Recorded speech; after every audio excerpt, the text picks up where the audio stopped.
Agree with me, but I do not believe that 1 in 4 of us can be considered disabled without the term losing all meaning. And in this new age of diagnoses and self-certification, our sickness benefit system cannot cope. And we are now spending more on sickness benefits than we do on defence. Conservatives brought in the household benefit cap to stop worklessness paying more than wages. But new research from the CSJ has found that under Labour, people receiving sickness benefits could now get £2,500 more a year than a minimum wage worker. This is not just fundamentally unfair, it is a fiscal disaster waiting to happen. It should have been clear to anyone seeing this that it isn't sustainable. But the reason Labour have failed so badly on this over the last month is that they didn't see these problems in opposition. They thought that if Labour ran the country, all of Britain's problems would go away because they think of themselves as nice people. But sanctimony is not a substitute for policy. So when they came into office, they didn't have their version of Breakdown Britain. They had no plan and were completely unprepared for government. They didn't have a universal credit 2.0. They didn't tell their backbenchers that they needed to cut welfare. Labour now don't know what they believe. That will be the epitaph of this government. It was only when Rachel Reeves came shaking her bucket outside the DWP, asking for some quick savings to plug the holes in her figures, that in a rush, they tried to tinker with a system that needs wholesale reform. And even if their original bill had passed unamended, it wouldn't have fundamentally fixed anything, because it was a sticking plaster solution. Now, they can't fix it in this parliament, so for the next 4 years, we are stuck. We are stuck with 3,000 people a day signing on to out-of-work benefits. We're stuck with people getting taxpayer-funded cars for having constipation. The bill will go up to £100 billion on their watch, and that's just sickness benefits. Their economic mismanagement means that every day they are in office, jobs are being lost, and job losses mean more people going on to welfare and fewer people coming off. No doubt, emboldened by their success in forcing Starmer to U-turn last week, Labour's backbench MPs will now be eyeing up even more concessions. We know that there are more tax rises coming in the autumn. That's now been all but confirmed by the Chancellor. But what Labour haven't told you is that this doom loop that they have set up will mean taxes will have to keep going up. Wealth creators are fleeing the country. People have stopped hiring because of Labour's jobs tax. Fewer and fewer people will have to support more and more. That is the tax spiral. None of the other parties seem to acknowledge this. Last week, we saw left-wing Labour MPs, Lib Dems, SNP, Independents, Greens, and revealingly, Reform MPs all vote for higher welfare spending and an even more generous benefit system. Reform like to pose as a right-wing party, but they don't seem to understand that asking the taxpayer to fork out £100 billion a year on health and disability benefits isn't just completely unaffordable and unjustifiable, it's immoral. And the Prime Minister has already signalled that he's open to removing the two-child benefit cap. In fact, right at this moment, there are probably Labour MPs behind closed doors drawing up plans to force his hand. And they will find allies in Reform. Nigel Farage is committed to remove the cap, and he is warning that he is not finished yet on benefits giveaways. Make no mistake, he is Jeremy Corbyn with a pint and a cigarette. On welfare, he shows his true colours, promising these unaffordable giveaways with no plan to fix the system. I want to be clear why the Conservative government brought in the two-child benefit cap. We brought it in because we believe that people on benefits should have to make the same decisions on having children as everyone else. But Labour and Reform MPs don't even understand what the cap does, and they don't care that lifting it would create another £3 billion black hole in our finances. It's not that we don't want people to have big families. We do. But the way to achieve that is to make sure people can afford to have families because they are in good jobs, not by increasing the tax burden on working people. So next week, we're going to put this to a vote in the House of Commons, and you'll see that the Conservatives are now the only party committed to serious welfare reform. We are the only party that is prepared to tell the truth and take the tough decisions to get spending under control. That's the way to bring about real change.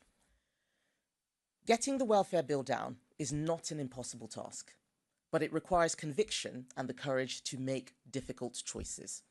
We have to start from our principles. First, who needs and deserves our support? There will always be some people who need help from the state, people who have a really challenging disability, people who have worked and paid into the system for years, but who lose their jobs suddenly through no fault of their own.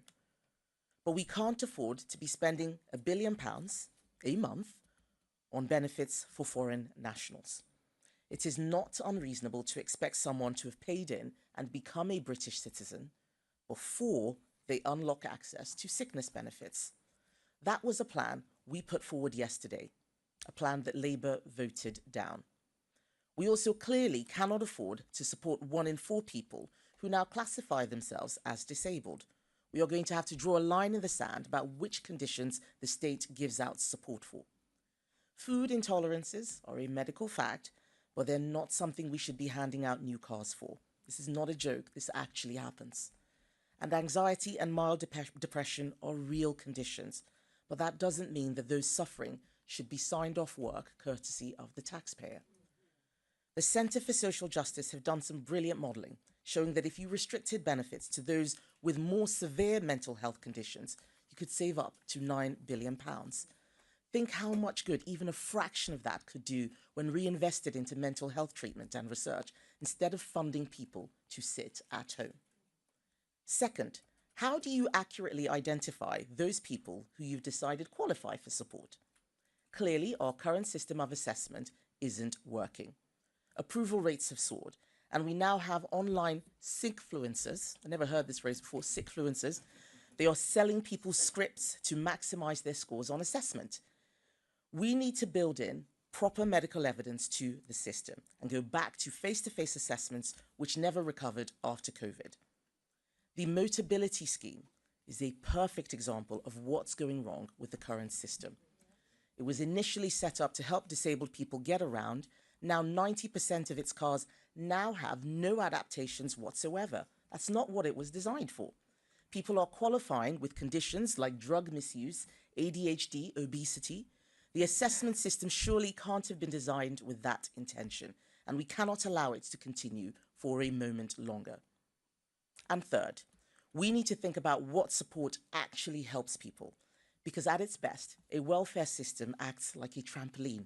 It cushions your fall and it propels you back onto your feet. It should not act like a giant net that engulfs you and makes it almost impossible to climb out. Up and down the country, people with really challenging health conditions do extraordinary things. They go to work, they raise families, they set up businesses. So we need to ask, why are some people able to do that, but not others? What skills and support do they need? Giving someone, for example, 8 weeks of retraining and physiotherapy and getting them back into work is a better solution for everyone than allowing them to languish on benefits. And doing that before they fall out of the workforce is even better. We live in a totally different world from the one that we did 30 years ago.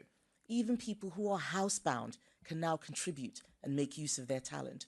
We should be aiming for everybody to support themselves as far as they are able, while providing support for those who cannot. But to do this, we will have to win arguments. Arguments that too many in politics have forgotten how to make. Like a life of work being better than one dependent on the state. Not just better for society, although we believe that too, but actually better for the soul. That it feels better to contribute and enjoy the freedom that comes with paying your own way. Too many young people are growing up not knowing that. They think that a life on benefits is an alternative to working. They think that isolating themselves at home is okay because starting a job feels daunting. We have to show them a better way. We need to win the argument that an ever more generous welfare budget isn't kind, it's cruel. It locks people out of opportunity. It puts support for those who genuinely need it at risk. Every other party thinks the public want more welfare, but I think people have more common sense than that.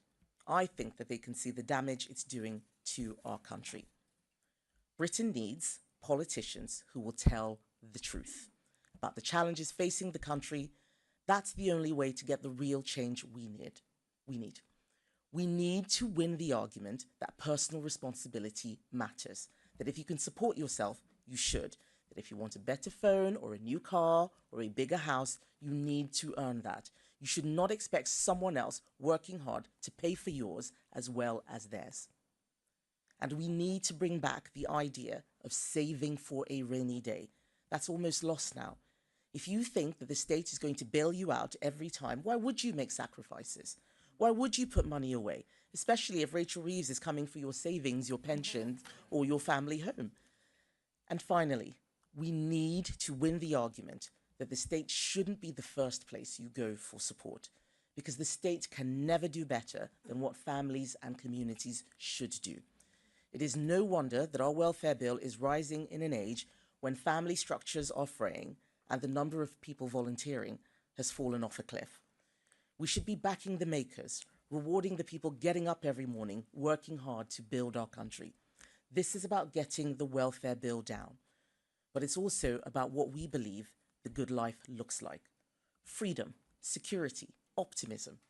Only the Conservatives will stand up for these values and unlock the talent, dignity, and purpose of millions left behind.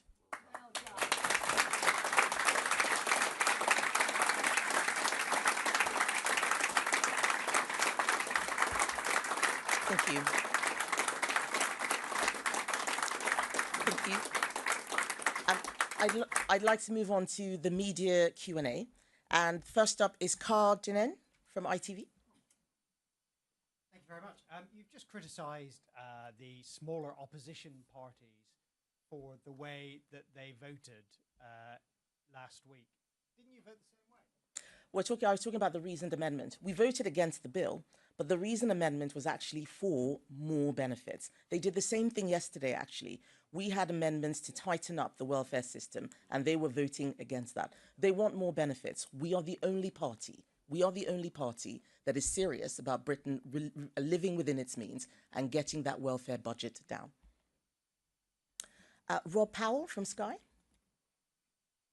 Thank you. You've argued today that the country is at risk of becoming a welfare state with an economy attached. The biggest part of the welfare budget is obviously the state pension. The OBR said this week that in the long run that's unsustainable. So in the spirit of living within our means and being a politician that tells the truth, do you agree, and should it be reviewed? We need to look at where the money is going. The immediate problem we can fix right now is around working age benefits.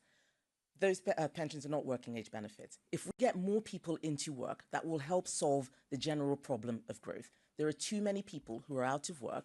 We are bringing in more people from abroad, which is straining the system. That's where we need to start. And that's why we're focused on looking at what we can do to bring down health and disability benefits, which currently are more than what we spend on defence. The triple lock is Conservative policy.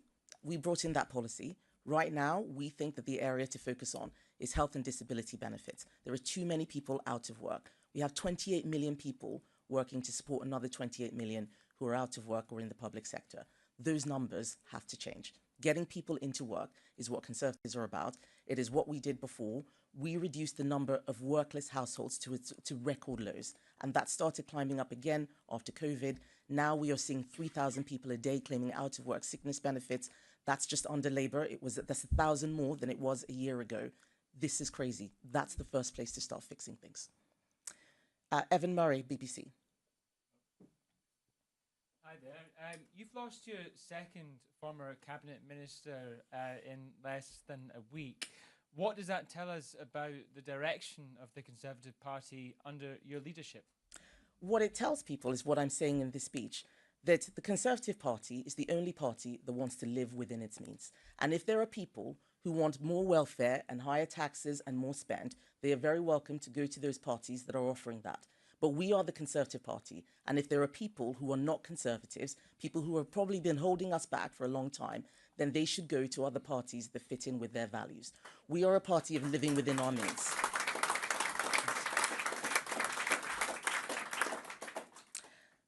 Chris Hope, GB News. Chris Hope, GB News. The benefits bill spiraled on your government's watch, didn't it, Kemi Badenoch? Will you apologise for saying you got it wrong, like as you have done on immigration? And just that question about Sir Jake Berry and David Jones jumping ship to reform UK, what has Nigel Farage got that you haven't? Right. So I knew you were going to ask that question, Chris. I thought that Evan had spiked you. But first of all, we brought the deficit down every year until the pandemic. The pandemic was not something the Conservatives did. That was a global problem. And I can tell you that if Labour or even Reform had been in charge during the pandemic, we would be in a much worse situation than we are now. So we brought that down. As I said, we brought the number of workless households down. Worklessness kills. It completely destroys life chances for children. That is something that only we fixed, and we will fix it again. We do not want to see this problem coming back. And on the point about David Jones, who actually, I remember you reporting that he joined in January. What's interesting, that he defected in January, what's interesting is that they're having to restate the story again. What Nigel Farage has got that I haven't got is telling people whatever it is they want to hear. If people want the truth, they should come to the Conservatives. That's what I'm for. Chris Smith of The Times.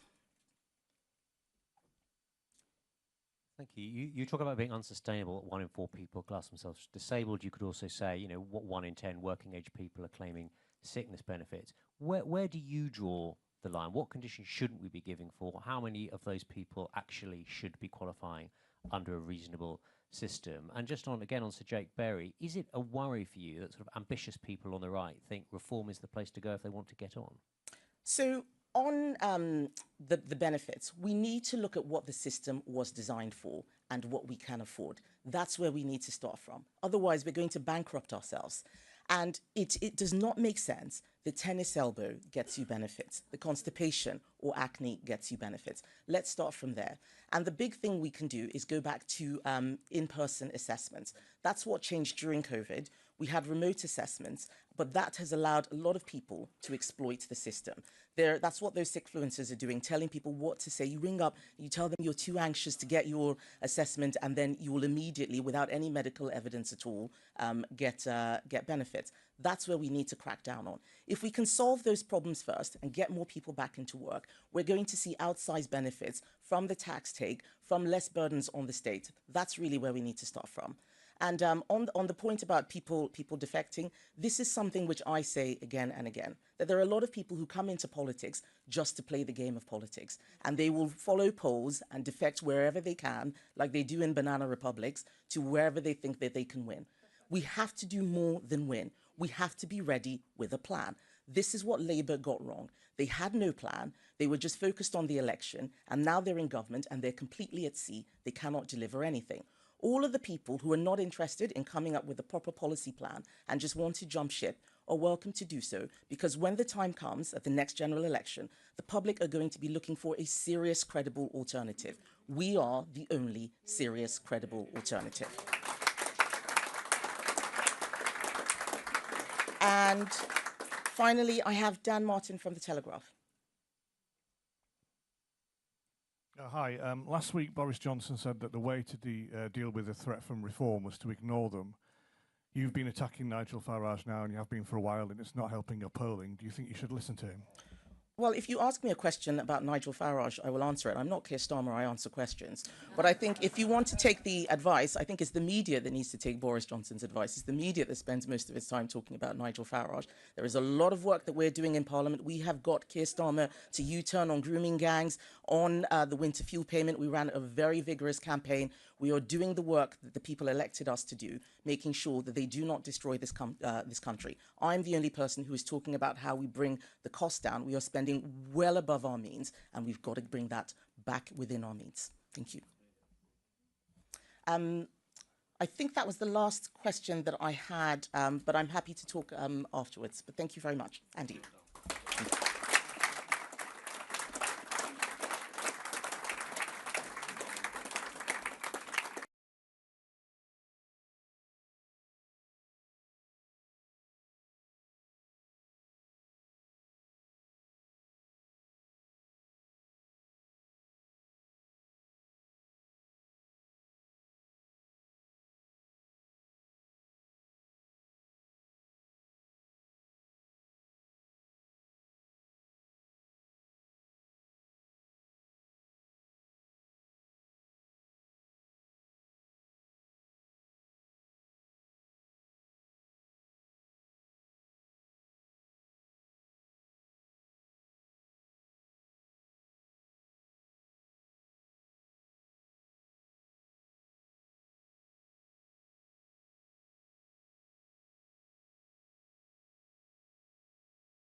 can't just expect them just to take on the risk on its own. So making sure that people are skilled up, making sure that we have the tools in place to stop reoffending, making sure that corporations actually understand the benefits that they can get, but also actually making sure that the jobs are there in the first place.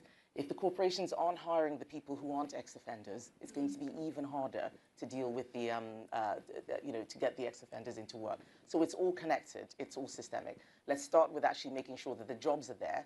Let's not immediately rush to bring people from outside the country to fill jobs that perhaps rehabilitated offenders can fill as well. Very good. Questions over here. I think we've got some right at the back corner there, sneaking. We'll take two at once now.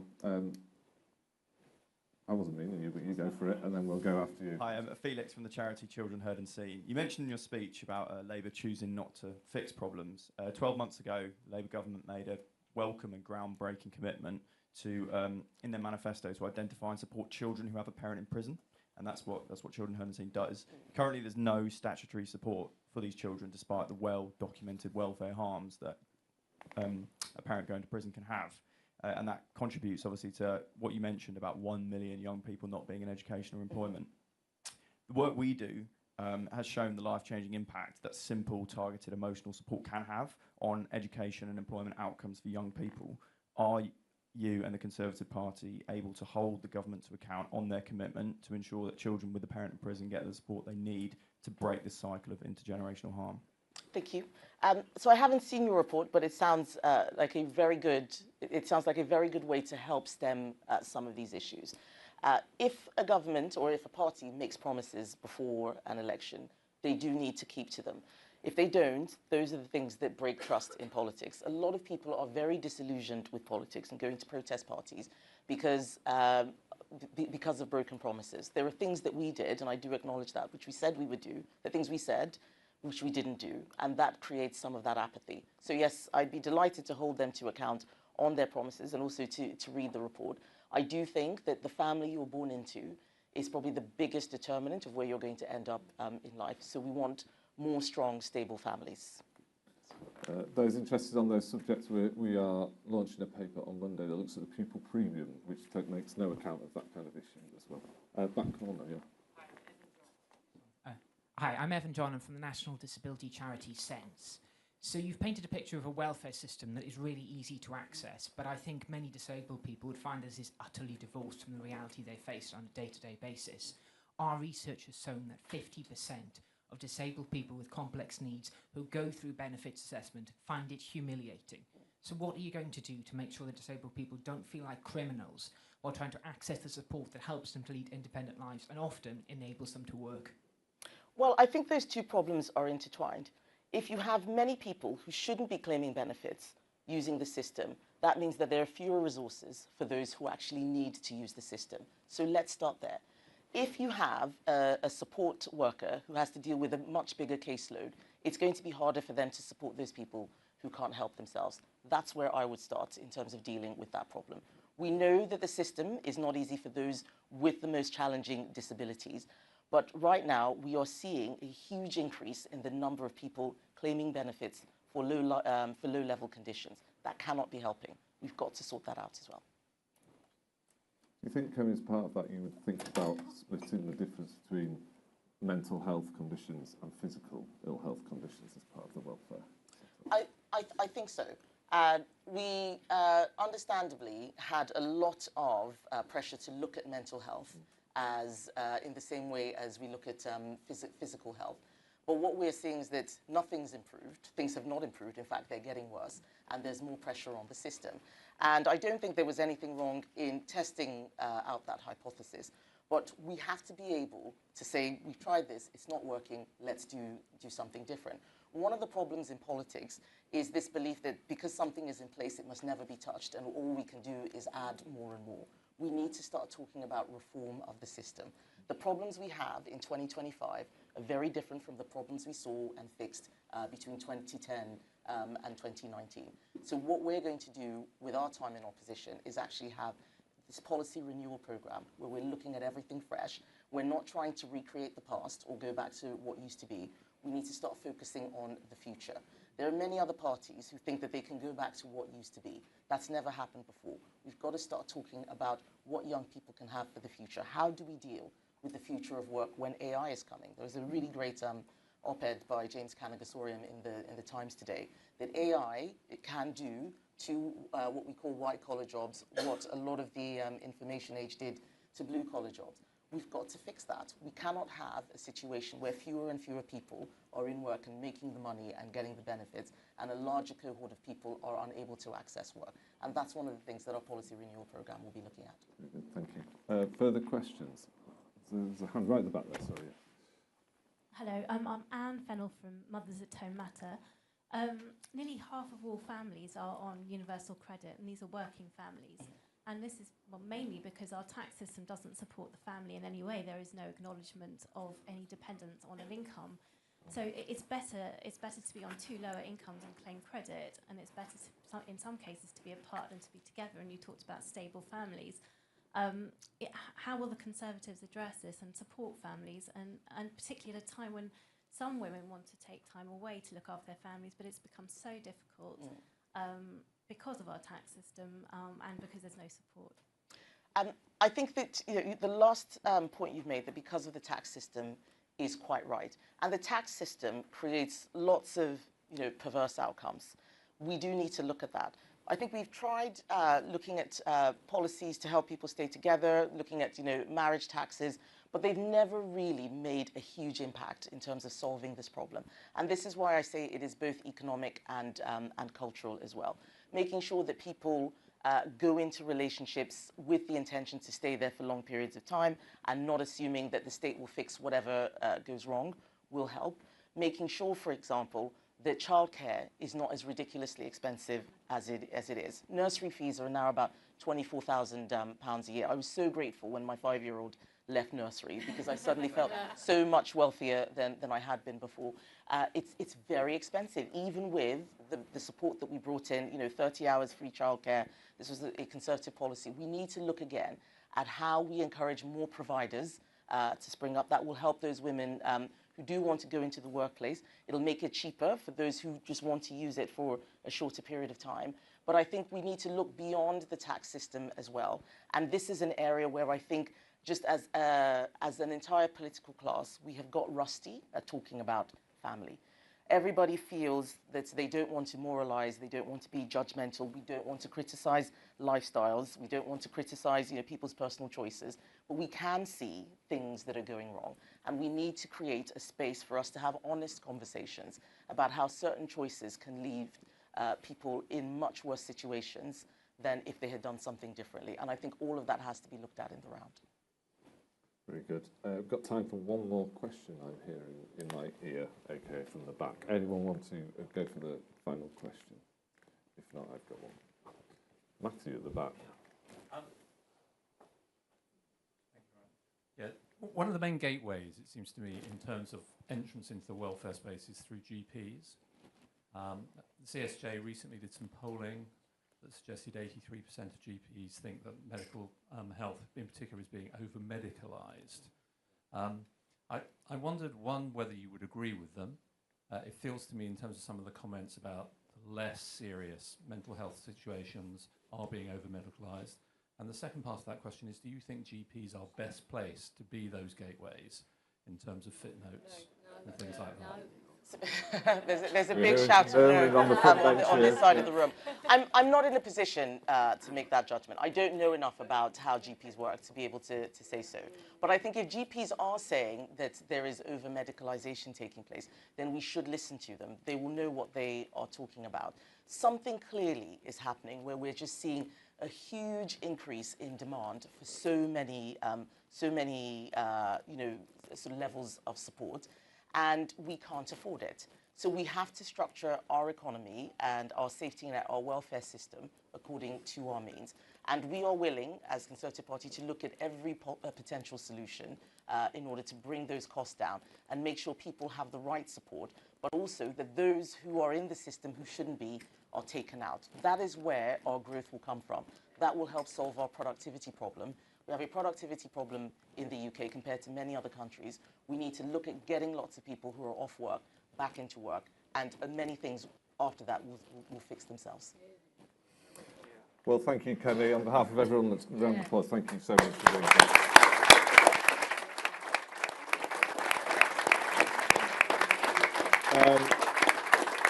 That concludes it then. For those that want an ice lolly, we do have a freezer full of them if the staff haven't eaten. And thank you again to you for being here, Kemi. Thank you. Thanks a lot.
This is Evelyn Murray here.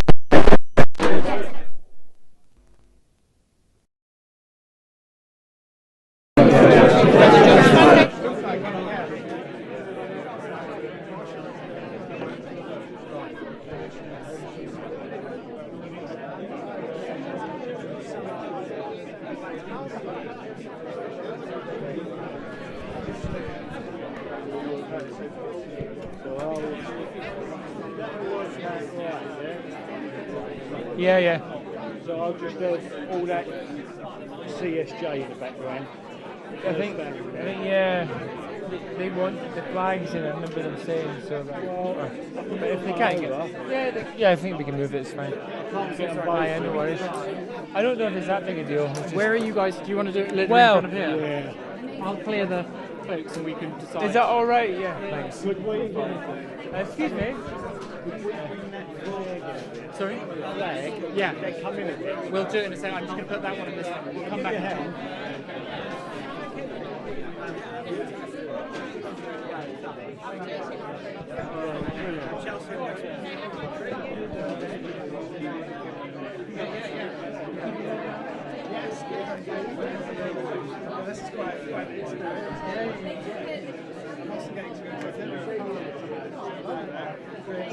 I look forward to the best pictures of the day now.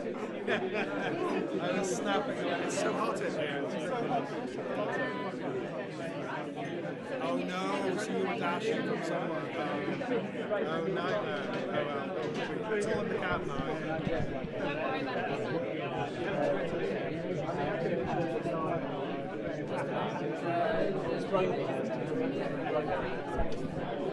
This one's not going out.